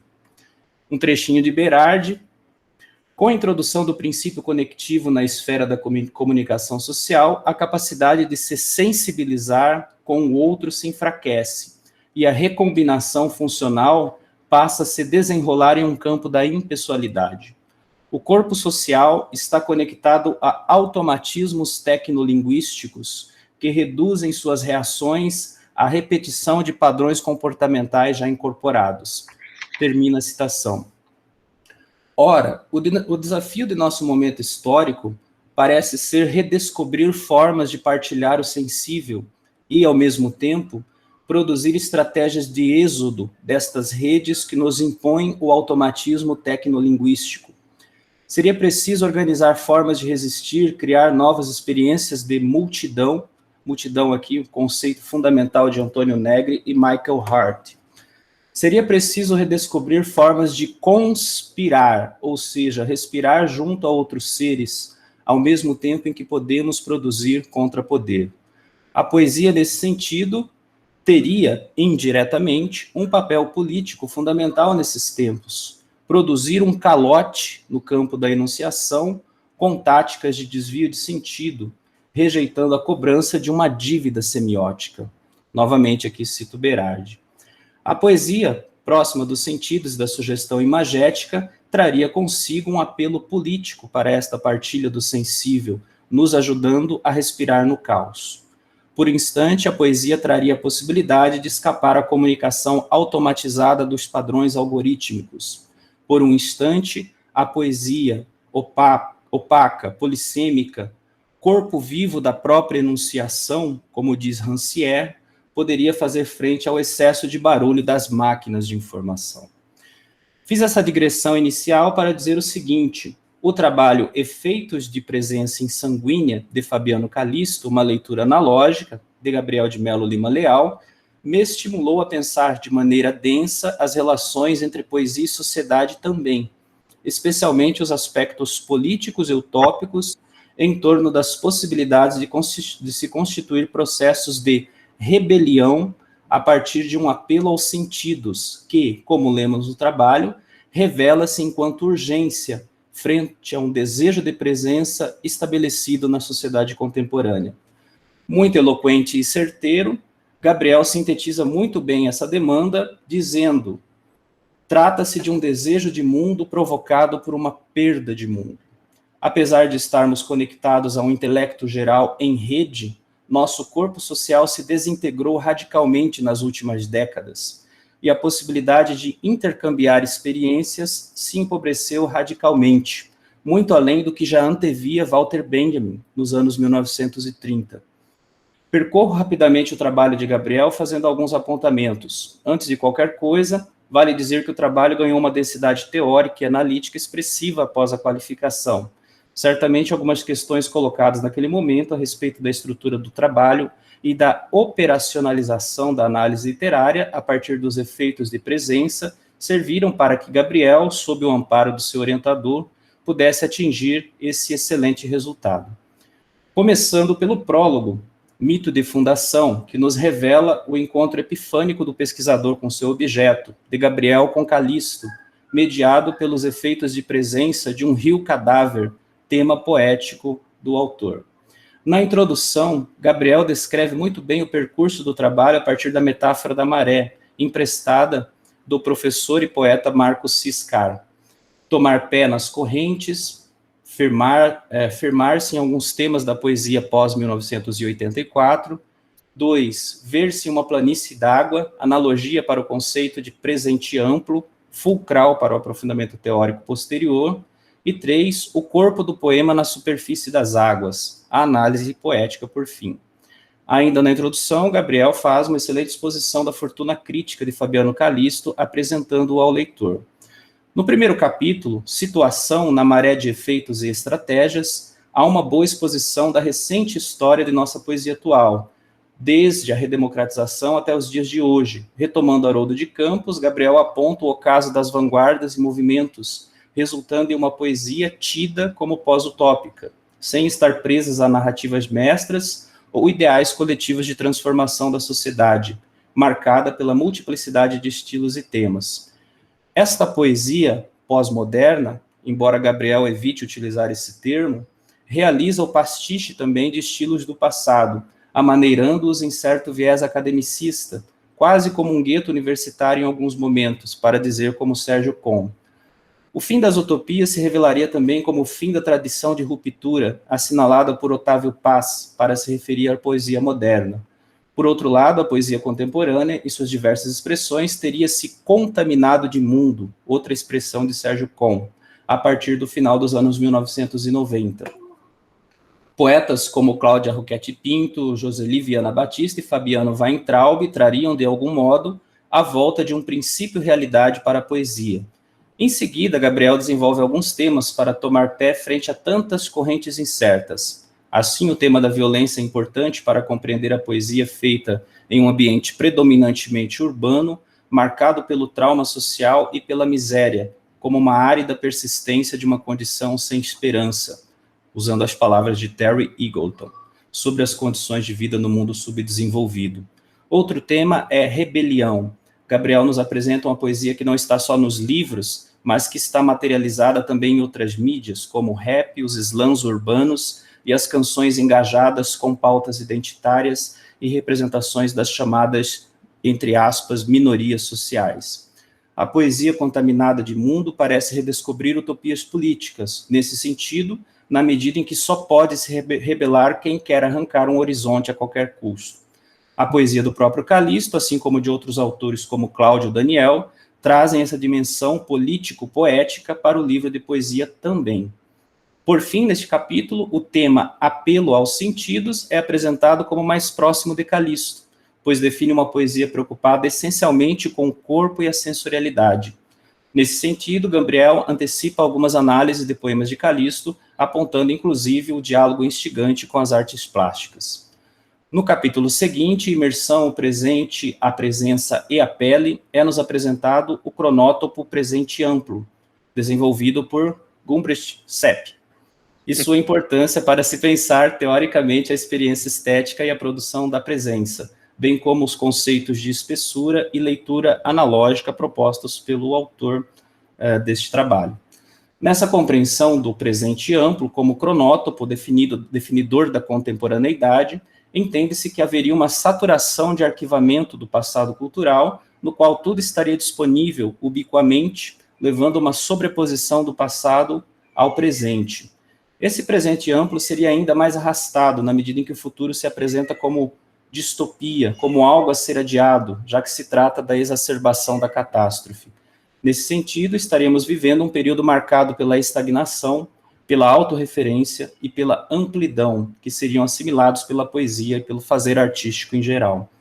Nesse contexto, pensar a recuperação dos efeitos de presença em face dos efeitos de sentido nos objetos estéticos aponta para uma necessidade de se recuperar uma dimensão sensorial e até mesmo erótica da existência, em um momento marcado pelo fracasso dos projetos racionalistas de organização da sociedade. Assim, a epifania estética, evento fugaz em meio a um cotidiano sem esperança, ou com pouca esperança, seria algo muito mais próximo do corpo e de sua comunicação sensorial inscrita em ambiências e atmosferas, do que de algo que pudesse apontar um desvelamento de um sentido profundo e oculto. Nesse ponto, gostaria de apresentar uma primeira questão ao trabalho, né? Se o Gabriel quiser marcar aí, eu vou me referir basicamente ao que é desenvolvido a partir da página 102. Na página 102, ao citar Otávio Paz, apresenta-se o corpo como algo abstraído de si mesmo e reduzido ao puro cálculo produtivista da sociedade capitalista. Como diz Paz, citado por Gabriel, o corpo como força de trabalho levou imediatamente à degradação do corpo como fonte de prazer. O prazer é um gasto, a sensualidade uma perturbação. A condenação do prazer também abrangeu a imaginação. Nesse sentido, termina aqui a citação de Paz, nesse sentido, a expansão sensorial dos efeitos de presença na poesia se apresentariam como um contraponto a este controle disciplinar sobre o corpo, imposto pela racionalidade produtiva. Mas agora vem a minha questão. O problema, a meu ver, é que as proibições sobre o corpo já não são mais postas, a meu ver, da forma como Otávio Paz propõe.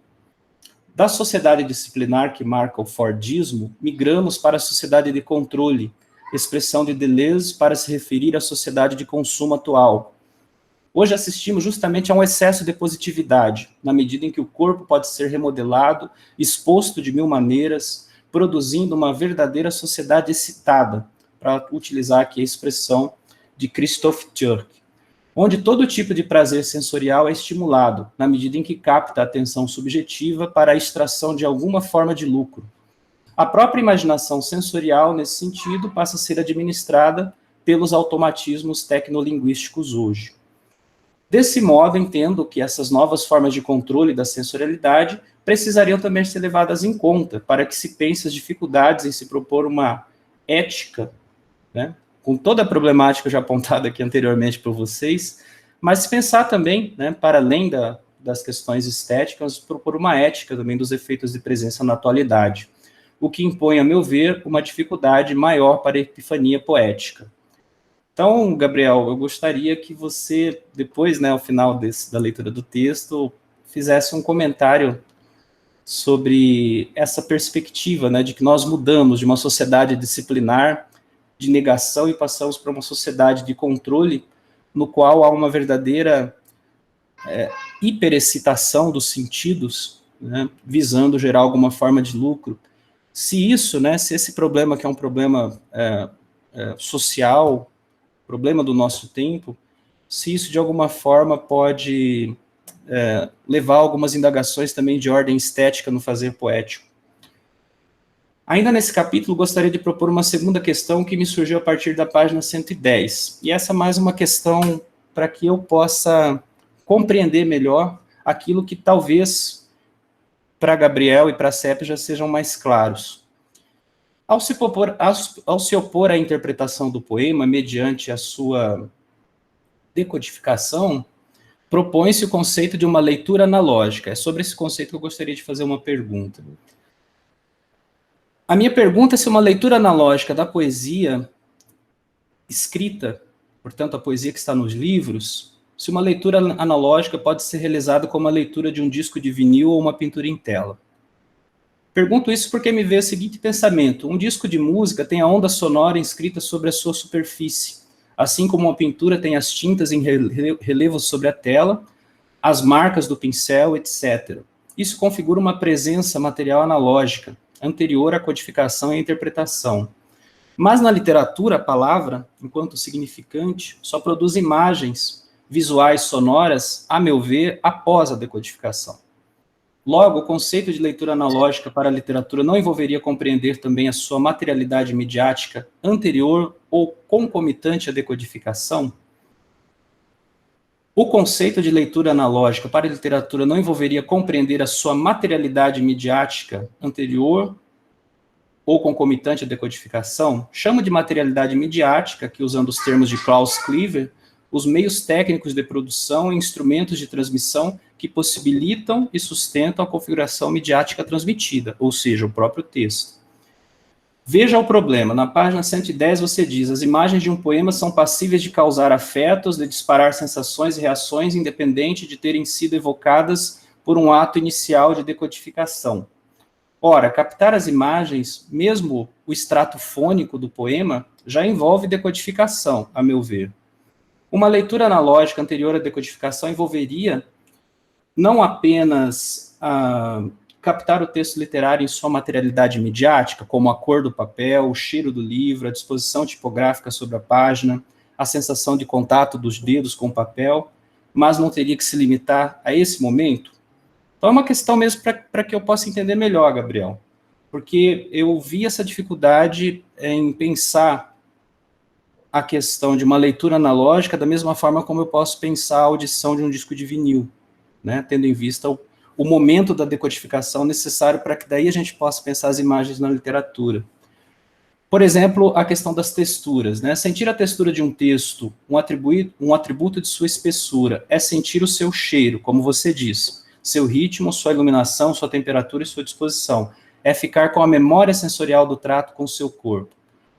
Mas, dentro do que eu pude entender, textura, da forma como você a coloca, pode ser pensada analógica ou virtualmente. O cheiro do livro, da página, a tipografia dispersa sobre a página, o tamanho da fonte, é para mim uma questão analógica, mas o ritmo, as imagens, já seriam em boa medida virtuais, digitais, posteriores à decodificação.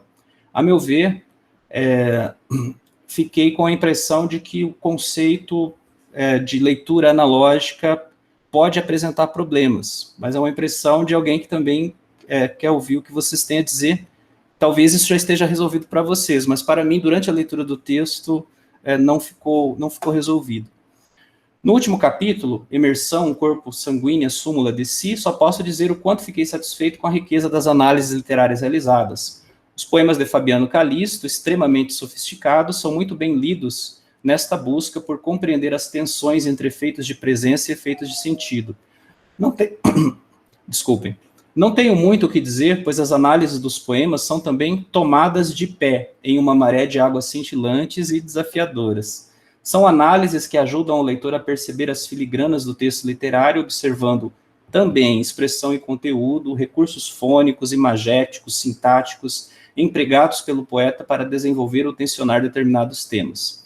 O conceito de espessura, em especial, serviu muito a esse propósito de se ressaltar os efeitos de presença, mas sem perder de vista também os efeitos de sentido amalgamados. O estudo do ritmo, da métrica, assim como das imagens poéticas de Calisto, especialmente o estudo do uso desdiferenciado das cores em meio às ambiências geradas no poema, são tão bem postos que, a meu ver, só podem revelar a própria serenidade do autor do trabalho, do próprio Gabriel, em sua abertura para a linguagem poética. Talvez uma única ressalva que eu poderia colocar aqui, ao final, está ali na página 177, Gabriel, quando você disse que as análises evitaram as interpretações e as profundidades. Eu creio que houve momentos em que houve um trabalho hermenêutico, né? Creio que houve sim uma análise imanente do texto poético, em vários momentos. Isso eu entendo como ótimo também, né? Isso mostra, inclusive, a sua desenvoltura com a compreensão mais estrutural mesmo do discurso poético, mas o importante é que houve um salto posterior, né, na direção dos efeitos de presença e da sondagem das espessuras. Então, eu queria que você comentasse também um pouco sobre isso, né, porque em alguns momentos do seu trabalho eu tive a impressão que parecia que você queria encaminhar para uma análise que fosse contrária à interpretação, mas, em boa medida, você também trouxe a interpretação ou os efeitos de sentido muito à baila no seu trabalho, né? Então, eu não vi isso como ruim. Na verdade, eu vi isso como uma etapa muito importante para até ressaltar os efeitos de presença. Para concluir, apenas destaco que o esforço de captar estímulo, atmosfera, cor, temperaturas, consistências, bem como os efeitos de presença, justapostos ou contrapostos aos efeitos de sentido, apresenta-nos uma possibilidade metodológica muito rica para a leitura de poesia, que traz implicações não só estéticas, mas aí sim, né, é o meu acréscimo nessa discussão, implicações não só estéticas, mas indiretamente também éticas e políticas. É nesse sentido que compreendo a encenação da sensorialidade como um devir utópico também, como uma insurreição contra o deserto social que o neoliberalismo nos legou, e que nesse momento é gerenciado pelos padrões tecnolinguísticos que nos são impostos. Na singularidade do fenômeno reside a história como uma causa ausente, como uma ferida que lateja, pois é difícil falarmos em universalidade ou encher a boca para falar de universalidade nos dias de hoje. Cito Frederick Jameson, que diz: a história é o que fere, o que recusa o desejo e impõe limites inexoráveis ao indivíduo e à praxis coletiva, mas essa história só pode ser apreendida por meio de seus efeitos, e nunca diretamente como uma força reificada. Penso que as paisagens sensoriais da poesia revelam justamente o momento histórico, não como um zeitgeist, seguindo os moldes da modernidade, mas como um vislumbre da experiência, da necessidade que define a própria história, mesmo sendo a história uma causa ausente. Esse é o meu texto, Gabriel, que eu preparei. Não sei se você conseguiu anotar aí as questões que eu fiz no decorrer da leitura do teu trabalho, mas são questões muito mais para que você esclareça alguns pontos para mim que talvez já estejam melhor resolvidos para vocês, mas durante a leitura ainda me ficaram, né? E, enfim, gostaria que você falasse sobre elas. Se você quiser, eu posso retomar as questões aqui. Só queria dizer que Gabriel já sabe, Daniel, eu tenho que sair realmente às 9h30, meu tempo, dentro de 15 minutos.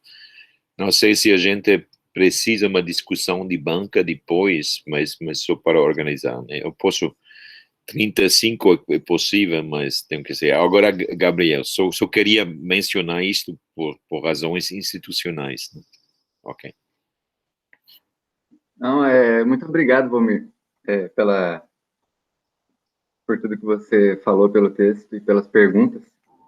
De modo muito breve, assim, eu vou primeiro me referir à primeira pergunta que você fez a respeito da citação do Paes, né?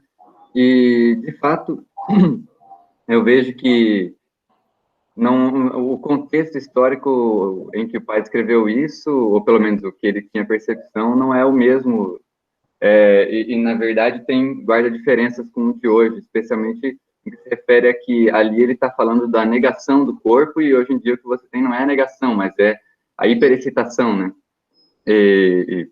Mas de modo similar, a presença, tanto num caso como no outro, me aparece como uma retomada do corpo, né?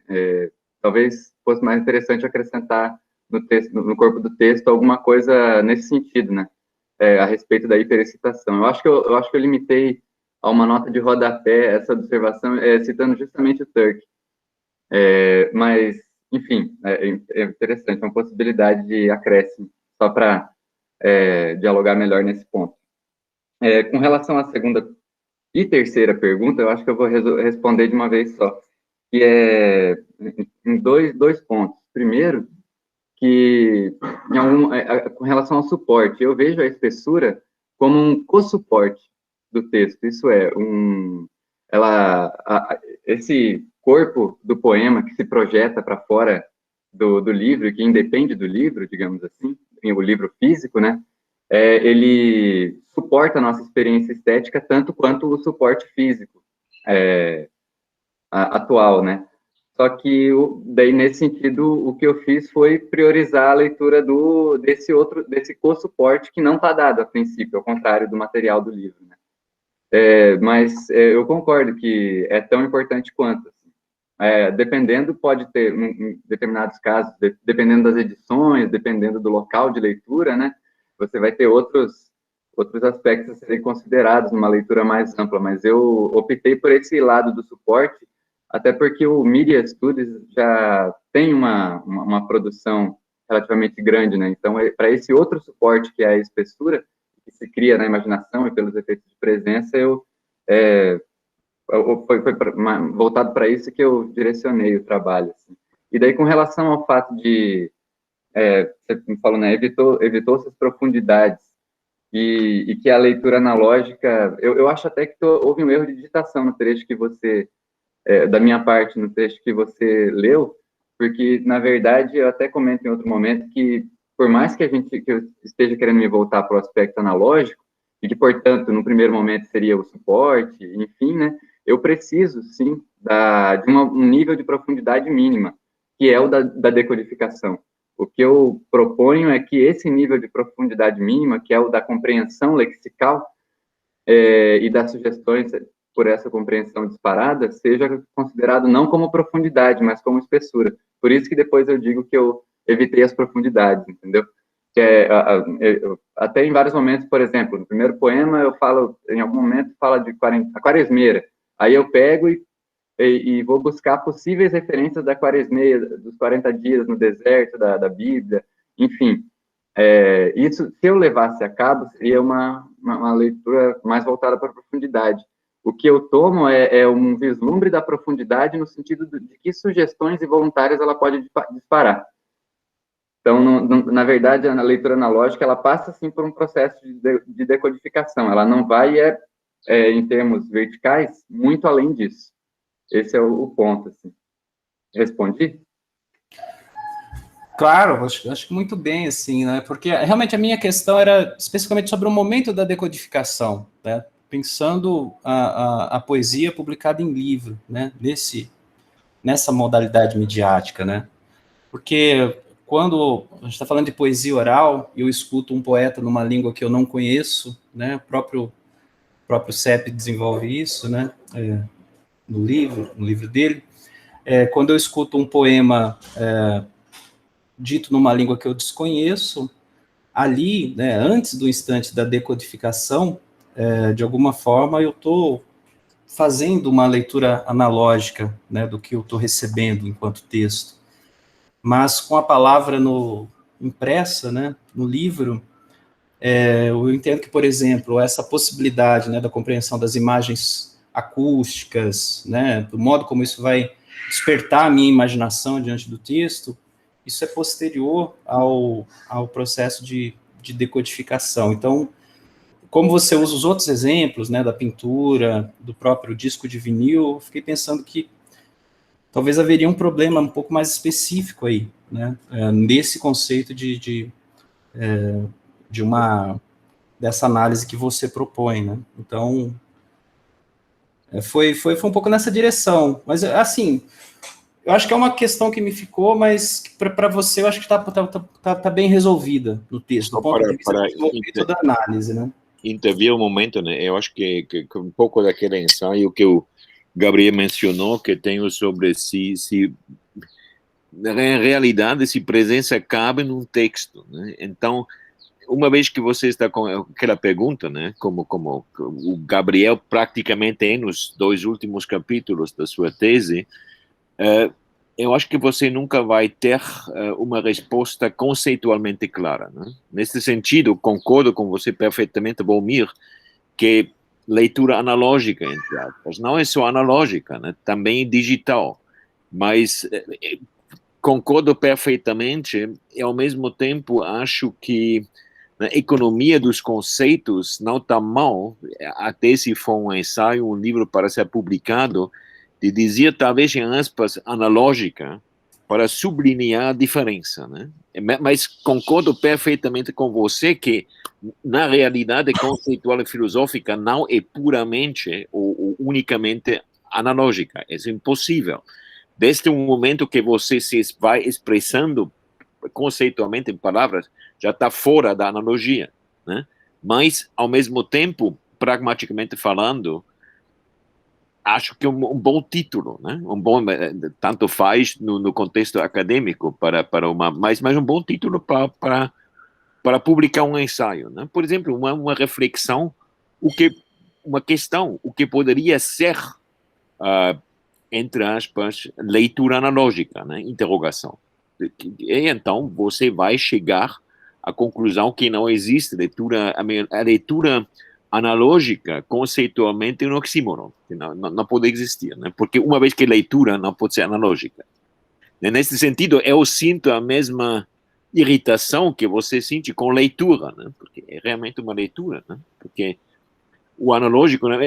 Ou se você reage prosodicamente a um poema, então não é uma leitura não, né? Porque quando é uma leitura concentrada hermeneuticamente nos conteúdos, você não capta a dimensão, né, da prosódia. O meu exemplo preferido neste caso é o Hölderlin, que eu não sou o meu poeta preferido na língua alemã, mas talvez o poeta na tradição ocidental de mais complexidade, tanto filosófica, semântica, foi amigo de Hegel, pessoal, né? E com uma complexidade prosódica enorme, desde o momento que você vai recebendo analogicamente a prosódia, você não capta nada dos conteúdos do Hölderlin ao mesmo tempo. Nesse sentido, concordo, e acho que a gente tem aqui, graças à focalização da tese do Gabriel, um problema real, importante, até pedagogicamente. E em contradição da minha parceria de tempo, mas queria sublinhar que é super importante, Valmir, você tematizar este problema. Né? Ok, bacana. Gabriel, mais uma vez agradeço, Daniel, pela confiança que pudesse contribuir com esse trabalho. Agradeço esse momento muito bacana aqui com todo mundo. Também é um grande aprendizado para mim a respeito desse tema. Muito obrigado a todos. Obrigado a todos também. Agradeço, Valmir. Bom, a gente tem um limite de tempo, vou ser bem conciso, né, na minha fala, minha observação aqui. Nós temos 5 minutos, temos um tempo de banca, e eu queria ver com vocês se vocês acham necessário esse tempo separado da banca, ou se a gente pode dar continuidade por aqui mesmo, né? Vocês aqui me dizem, né? Dado o horário que o CEP tem que sair, né? Todo mundo já tem dito preocupação o que também, está né? pensando. Eu acho que não existe nenhuma conspiração detrás das espaldas do Gabriel para dizer não, em realidade é tudo ruim. Ele não vai passar. Eu acho que seria bom vocês em Campo Grande discutir praticamente naquela de uma publicação. Eu acho que não seria uma publicação talvez em inglês até, né, de um lugar que realmente acho importante. Não se pode publicar tudo o livro. É difícil encontrar uma editora, uma casa de publicações, mas ensaio acho que sim. E logo discutir aquela coisa do nível acadêmico. Sei que a Federal de Campo Grande tem seu magistério, mas a questão prática que quero contribuir realmente de atingir uma situação onde o Gabriel pode fazer o seu trabalho tão brilhantemente como hoje naquele exame, nessa banca, né? Que o que tem mais que eu estava esquecendo todo o tempo que era uma banca, né? Valmir, você também, né? O teu texto é um texto super interessante que dispara uma discussão importante e teve muito pouco, esse evento para mim teve muito pouco de banca, e nesse sentido adorei, e nesse sentido acho que não haja nenhuma conspiração. Então... Valmir, você quer falar alguma coisa? Eu sugiro uma nota 10 aqui, já em público, à frente de todo mundo. Sugiro as notas que podia contribuir. Bom, agora sou eu que vou pensar aqui se eu vou aprovar. Mas a orientadora é quem decide. Bom, gente, então, assim, eu sei que é um pouco atípico, né? Mas, assim, dado o limite do tempo, eu vou já dá o parecer da banca do Gabriel. O Gabriel está aprovado, né? Com a anuência aí do CEP, do Volmir. A gente vai fazer depois, posteriormente, por e-mail, CEP, assim, Volmir. Nós vamos mandar a ata, né? E para que vocês tenham conhecimento, e o certificado de participação na banca, mas a gente faz posteriormente por e-mail. E gostaria de agradecer, né, a presença também de todas as pessoas que estão aqui, né? Hoje a gente tem uma banca assim repleta de gente, talvez é uma banca que nessa fase virtual tenha mais participantes que eu tenha visto aí, né? E agradeço, realmente teve um clima muito além de banca, um clima desburocratizado, né? Um clima de reflexão mesmo, né? E fico bastante feliz com isso, né? Eu fiquei bastante feliz também com a presença de vocês e com a orientação do Gabriel, tá? Então, eu agradeço enormemente, CEP, a participação, Volmir, todas as pessoas que estão aí. Gabriel, parabéns. Parabéns. Gostaria de concluir parabenizando a orientador, né? Porque um orientador que tem um aluno como o Gabriel tem que ser um orientador de classe mundial, né? Obrigado. Verdade, parabéns. Tem que salientar isso aí. O Gabriel tem bastante autonomia, né? Então também é um diálogo assim, muito além de orientador e orientado, é um diálogo entre pares, assim, que refletem junto. Isso. Gente, assim, então, vamos encerrar, então, gostaria de agradecer. Comigo também. Querem Tchau. falar as últimas palavras? Obrigado, gente. Muito obrigado. Demais da conta. Eu fiz a gravação, tá, gente? Eu fiz a gravação depois e vai processar aqui durante umas 2, 3 horas, que é o tempo que o Meet aqui processa. E aí eu já envio para você, Gabriel. E aí você pode ficar tranquilo já com ela. Tá? Parabéns, Gabriel. Depois a papelada a gente troca. Obrigado, Volmir. Obrigado, parabéns também pelo texto. Ótimo, pela dedicação, generosidade, né, com que você fez a leitura do trabalho do Gabriel. Participou da qualificação, faz parte do processo também, né? O texto é feito de muitas mãos, né? O pensamento não sai do zero, né? No deserto, assim. E acho que a formação que o Gabriel teve, né? Foi aluno do nosso mestrado, teve, né? Da nossa graduação, né? Eu passei a notícia da banca do Gabriel com os professores, né? Um grupo de WhatsApp dos professores da graduação, não só do mestrado, aqui da UEMS, né? E todo mundo lembrou do Gabriel, da fase, né? Lembrou da Fabíola, da Maria Tereza, né? Que era o trio ali.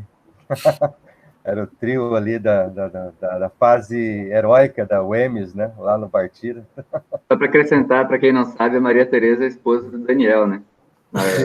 Era nós 3 na sala, eu, minha esposa e a do Daniel. Trio parada do mesmo.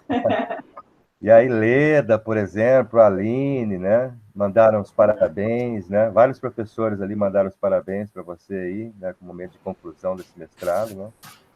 E é uma trajetória que você teve dentro da Universidade Estadual, assim, também, que, né? Uma das melhores trajetórias aí. E ficou bastante marcada na história da universidade. Vou deixar o convite para fazer doutorado na Uniandrade, Gabriel. Depois a gente conversa. Já tem a Uniandrade, né? Já tem alguns caminhos aí, né? Tem caminhos se abrindo. O Zé falou na PUC do Rio, tem a Uniandrade, porque, né? Vamos ter, inclusive, Daniel, vai haver um colóquio, um breve colóquio com o CEP no dia 21 de julho. Na Uniandrade, o Gabriel e o Osley são meus parceiros, né? Sim. Aí eu envio para vocês, eu repasso para o Gabriel repassar para vocês estão convidados, o nosso grupo de presença está se expandindo, né? Com doutorandos da Uniandrade, um grupo, assim, de muito alto nível, então eu já sabia do trabalho do Gabriel, eu li o trabalho todo. Eu pretendo, Grace, participar mais, né? Semana passada eu entreguei a famosa plataforma Sucupira, né? Eu também estou na vice-coordenação do meu programa, eu te entendo. E eu fiz sozinho essa plataforma desde o começo, assim, né? O preenchimento, né? Então, essa semana eu estou respirando de uma forma um pouco mais aliviada. E pretendo participar mais com vocês aí, inclusive a gente fazer algumas parcerias institucionais também, né? eventos do programa aí e tal, né? A gente está aberto aí a todas as participações. Já está levantou a mão aí. O nome da universidade eu já considero que existe, né? Por causa da participação do Gabriel no grupo. Mas a ideia era ter você também, né? Sim, sim. Só que eu entendo. Pode contar comigo que agora eu sou outra pessoa. A partir da semana passada eu sou outra pessoa. Sucupira é um grande desafio. Eu sei muito bem como é que é. Agora tem aqueles destaques, né, para fazer. Ainda tem mais um pouco. Osley, você queria falar? Não, eu só não posso deixar passar. Bom, primeiro, eu fico muito feliz de poder estar vendo aqui inúmeros amigos, né, mais antigos, né, de agora, com a presença do CEP, alguém que é absurdamente inspirador para mim, né, e a gente teve tanta... Essa luta que foi histórica e heróica de conseguir trazer aqui em 2019, mas só quero fechar, da minha parte, obviamente, né? Não posso deixar de só falar a minha felicidade pessoal de ver uma banca tão exitosa, uma dissertação absurdamente profunda, clara e de um nível intelectual... Bom, enfim, o CEP já disse o que ele disse, quem sou eu para reafirmar, mas da minha parte reafirmo, e pessoalmente pela amizade, pelo carinho que eu tenho pelo Gabriel, não esperava nada diferente por conhecê-lo. Então... Só quero deixar aqui, eu sei que está sendo gravado, por isso, até historicamente, expressar a minha felicidade pessoal e de irmão, que é uma pessoa que eu vi todo esse trabalho, todo o engajamento intelectual, todo o esforço que isso foi, o processo em que isso se desenvolveu, como isso chegou, até chegar nesse momento, para mim, histórico, né, um resultado da altura e da grandeza do Gabriel. Parabéns, meu irmão. Valeu demais. É nóis. Gente, então, bom, só tenho a agradecer e deixar aí para todos aí a possibilidade de continuidade, né, desse nosso entrelaçamento, né? Grace, vamos entrar em contato para a gente fazer as parcerias aí, né, intelectuais, institucionais. Gabriel, fica também meu elogio, meu apreço, né? Também acompanhei todo o trabalho e acompanhei também antes do trabalho, antes disso tudo existir, né? E foi uma honra, assim, ter essa possibilidade de orientação também, né? Achei que foi um trabalho, assim, extremamente, uma qualidade extrema. Estávamos eu e Fabiola aqui conversando pelo WhatsApp enquanto você falava, não só controlando o seu tempo, mas também conjecturando teorias e coisas futuras, né? Negócios do futuro. Então, a gente tem a possibilidade de publicação do texto, né? Evidentemente com algumas alterações, né? Pela UEMS, né? Pela universidade, a gente paga só R$30 pelo ISBN, né? E só que a UEMS ela não toma posse dos direitos autorais. Você pode publicar pela UEMS e qualquer outro lugar também. Você fica com os direitos autorais, né? Mas já teria essa publicação pelo selo institucional, né? E acho que aquilo que o CEP falou, né, de ir desdobrando o texto em publicações e progredindo esse texto em outras pesquisas, né, a partir desse escopo, né, desse marco teórico, né, do CEP, e também com outras associações, também teria bastante, teria bastante êxito aí, né? Então, a gente acompanha, por exemplo, no mestrado, não só a presença do aluno dentro do mestrado, da pós-graduação, mas também após, né, o chamado trabalho do egresso, né? Isso é bastante importante para uma universidade. A avaliação de um programa, a temperatura aí, né, dessa presença do egresso na sociedade, né, a forma de imersão, né, o impacto social, né, que a pesquisa traz, isso é bastante importante também, né? Então, a gente espera que você produza bastante, né, vá para outros programas aí e continue a sua pesquisa. Inclusive vai ter, Gabriel, o seminário da Uniandrade em outubro. A gente podia pensar aí num grupo para apresentar o teu trabalho. Vamos falar sobre isso depois, para você já começar a divulgar isso daí. Você pode publicar em anais, nos nossos anais também, você pode ir desmembrando realmente e direcionando algumas publicações, assim, porque é um avanço muito grande para o campo no hermenêutico. Apesar de no sentido não foi negligenciado, né? Eu concordo com o Volmir nessa parte, mas é um avanço para quem quer analisar a poesia de uma maneira diferente. Sim. E também participar da minha disciplina Poesia Brasileira Contemporânea, que você está assistindo também, né? Já está convocado. Até porque você ainda está sobre a jurisdição.